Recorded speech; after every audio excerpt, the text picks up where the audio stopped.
Kanimozhi MP வந்து சொல்லியிருந்தாங்க, நாங்க ஆட்சிக்கு வந்தோம்னா டாஸ்மாக் கடையில மூடுவோம், மதுவில கொண்டு வரோம்.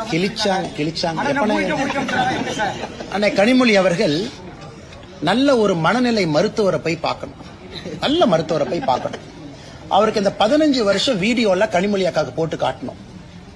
இந்த சில படத்துல பாத்தீங்கன்னா, ஏதோ ஒரு படத்துல பார்த்தேன், இந்த காலையில ஒரு உயிர், நைட்டு ஒரு உயிர், ரெமோ, அம்பியன், அம்பி, அன்னியன் ஒரு கேரக்டர் அப்பப்ப மாறும்.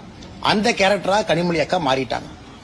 தேர்தல் வரும் பொழுது டாஸ்மார்க்க மூடுவேன், தேர்தல் நடந்து முடிந்த பிறகு எஸ்கேப், அதன் பிறகு 5 ஆண்டுகள் கழித்து திமுகவினுடைய தேர்தல் வாக்குறுதி குழுவினுடைய தலைவி, நீங்க 2021 கொடுத்த வாக்குறுதியினுடைய வெள்ளை பேப்பர் கொடுங்கன்னா சிரிப்பாங்க, அதை பத்தி பேச மாட்டாங்க.